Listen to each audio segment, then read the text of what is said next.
Dear friends, English literature, Elizabethan and Jacobean drama, Dr. Faustus by Christopher Marlowe. Short questions with answers. Short questions 17 to 24. Question 17. What is Faustus's conception of hell and heaven? Answer. Discarding good and Christianity, Faustus performs his first great magical feat and has been able to call up Mephistopheles, one of the chief agents of Lucifer. Mephistopheles tells Faustus that the easiest way to acquire proficiency in necromancy is to denounce faith in God and to pray only to devil, the prince of hell. The agents of the devil waste no time in rushing to a man who is willing to let his soul be damned and who discards Christianity and offers worship to Lucifer. Then Faustus tells him that he has already fulfilled the condition. His only faith now is that there is no other chief surpassing Beelzebub. He has also completely surrendered himself to devil. Faustus says that he is not afraid of being damned because he makes no distinction between hell and heaven.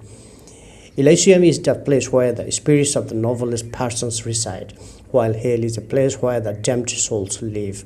But in the eyes of Faustus, there is no distinction between hell and heaven.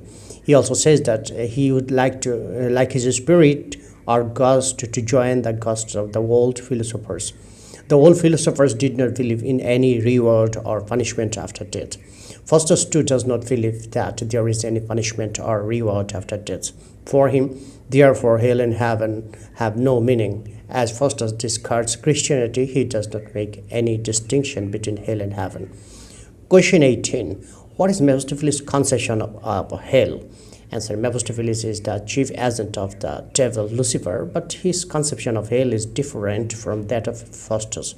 Mephistopheles lives in constant hell.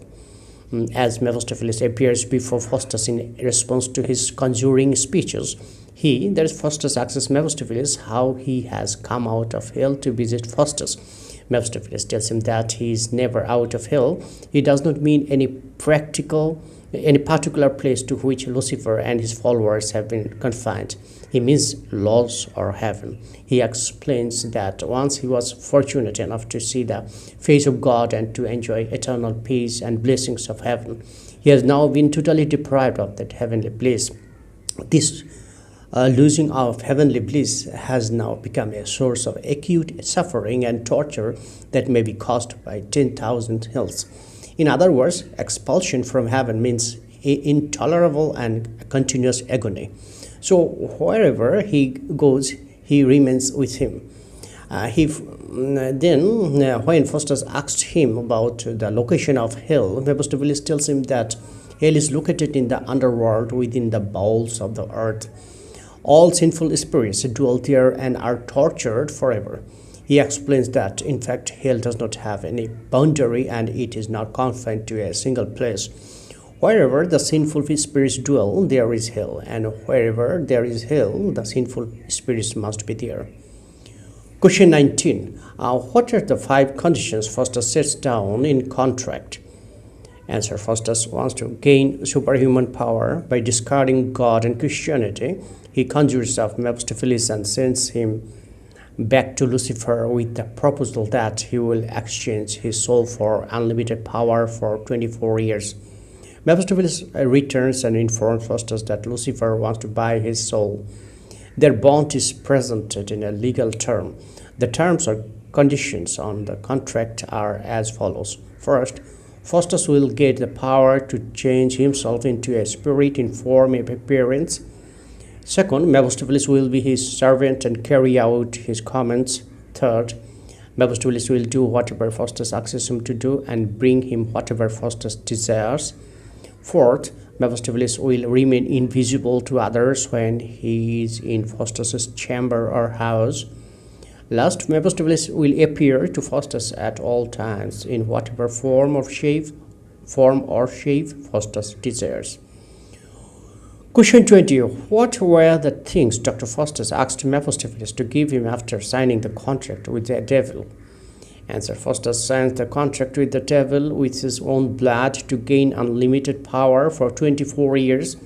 After the contract is signed, Mephistopheles leaves and re-enters, bringing crowns and expensive clothing for Faustus. Mephistopheles then asks Faustus what he wants. Faustus first seeks to increase his knowledge and asks from Mephistopheles exactly where hell is.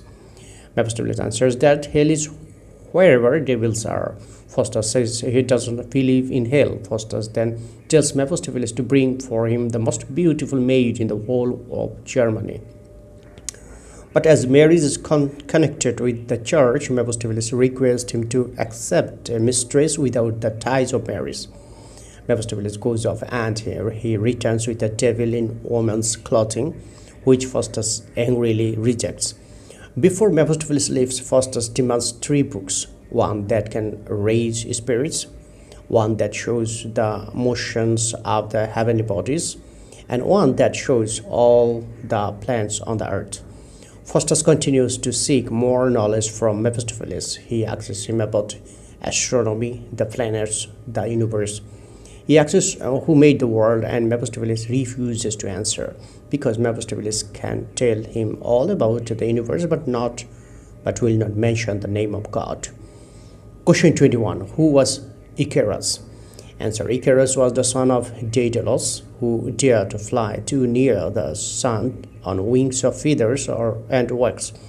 King Minos of Crete imprisoned Daedalus and Icarus within the walls of his own invention, Labyrinth, to punish Daedalus for helping Theseus to kill the monster, the Minotaur, and to escape with Minos' daughter Ariadne. Daedalus knew that Minos controls any escape routes by land or sea, but Minos could not prevent an escape by flight. So Daedalus used his skills to build wings for himself and Icarus. He made 2 pairs of wings by adding feathers to a wooden frame with wax. Giving 1 pair to his son, he cautioned him to fly at medium altitude. If he flew too high, the sun could melt the wax of his wings, and the sea could dampen the feathers if he flew too low. Once they had escaped Crete, Icarus became ecstatic with the ability to fly and flew higher and higher, forgetting his father's warning. The sun melted the wax and he fell into the water and drowned. Daedalus looked down to see feathers floating in the waves and realized what had happened. He buried his son on an island which would be called Icaria, and the sea into which the Icarus had fallen would ever after be called the Icarian Sea. Question 22. Why does Marlowe indirectly compare Dr. Faustus to Icarus?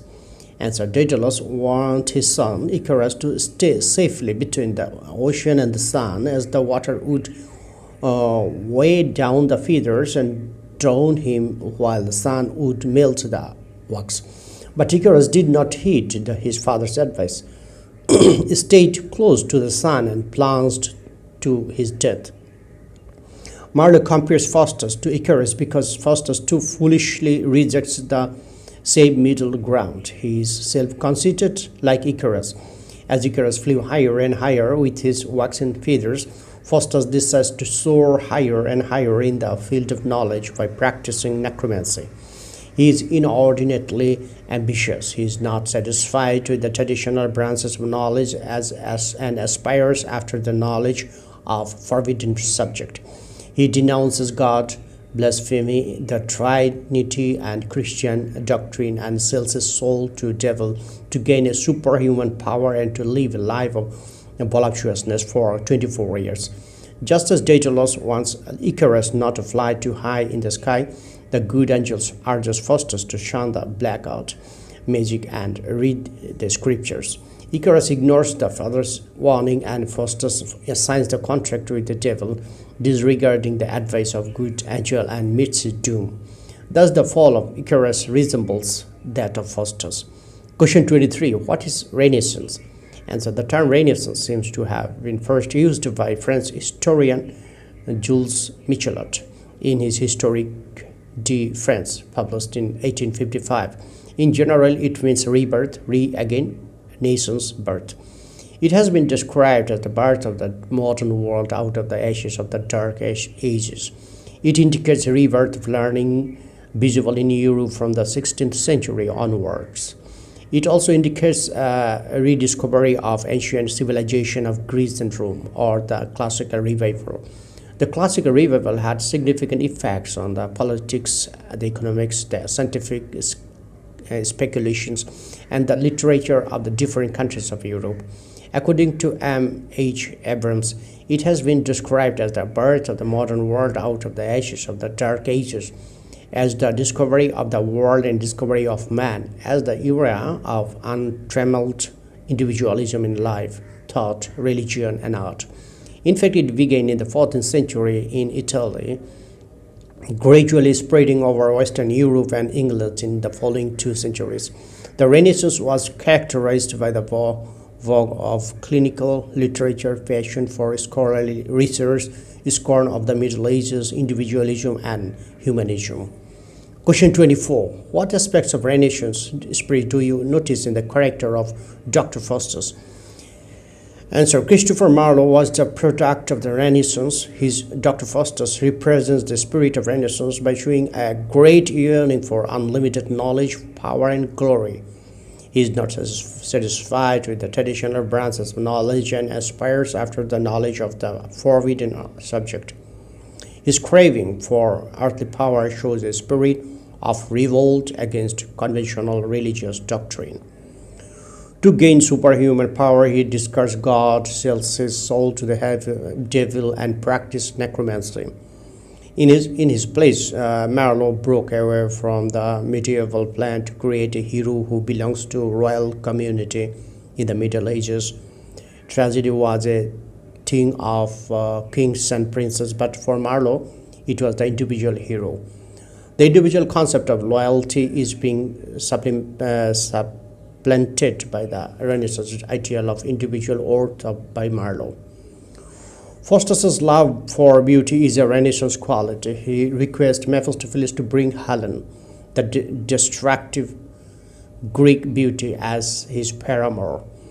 The magnificent apostrophe to Helen is the most inspired and lyrical passage of the play, wonderfully illustrates the Renaissance spirit of love and adoration for classical beauty.